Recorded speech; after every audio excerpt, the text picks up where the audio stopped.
Magandang araw mga kabayan, may bago na naman tayong pag-uusapan. Vice President Inday Sara naiyak sa umano'y panghaharas sa kanya matapos tanggalan ng halos 70 bodyguard. Amy Marcos lumuhod sa harap ni Marcos dahil magiging delikado ang buhay ng Vice Presidente kapag ito'y tinanggalan ng security.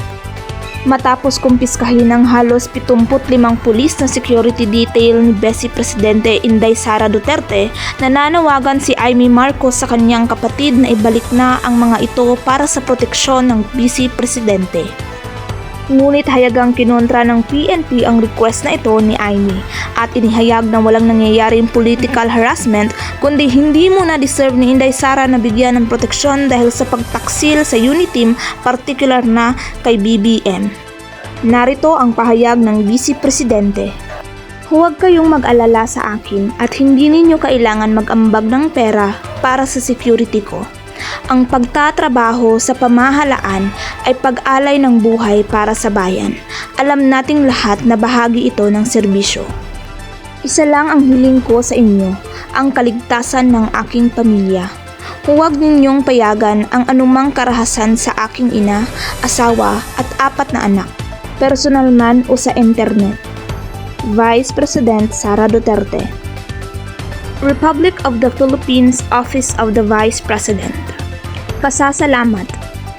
Nagpapasalamat ako kay Senador De La Rosa, Senador Go at Senador Padilla, mga AFP at PNP personnel, sa mga kababaihan at lahat ng ordinaryong mamamayan sa inyong pagtugon sa panawagan ni Senador Bato ng voluntaryong pagtulong para sa aking seguridad. Ramdam ko ang inyong malasakit, pagmamahal at suporta. Huwag kayong mag-alala sa akin at hindi ninyo kailangan mag-ambag ng pera para sa security ko. Ang pagtatrabaho sa pamahalaan ay pag-alay ng buhay para sa bayan. Alam nating lahat na bahagi ito ng serbisyo. Isa lang ang hiling ko sa inyo, ang kaligtasan ng aking pamilya.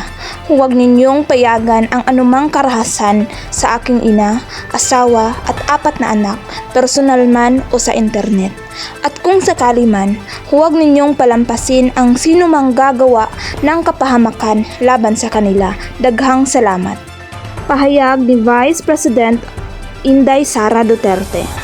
PNP Chief Marbel, mas pinili raw magtrabaho kaysa sagutin open letter ni Vice President Sara Duterte.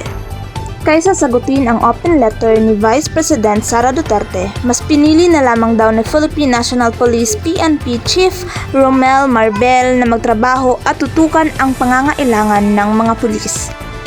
Sa isang press conference itong Martes, Hulyo 30, sinabi ni PNP spokesperson Col John Fajardo na naging abala si Marbel sa pagtulong sa mga pulis sa naapektuhan sa bagyong Karina. Yung ating Chief PNP po ay mas pinili na lamang po munang magtrabaho.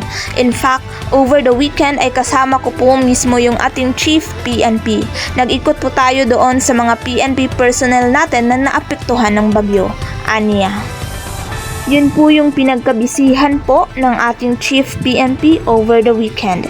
Nagpahatid po tayo ng tulong sa mga pulis nating naapektuhan, particularly sa Region 3. Para sa mga karagdagang balita, please do subscribe para mas updated kayo sa mga bagong video.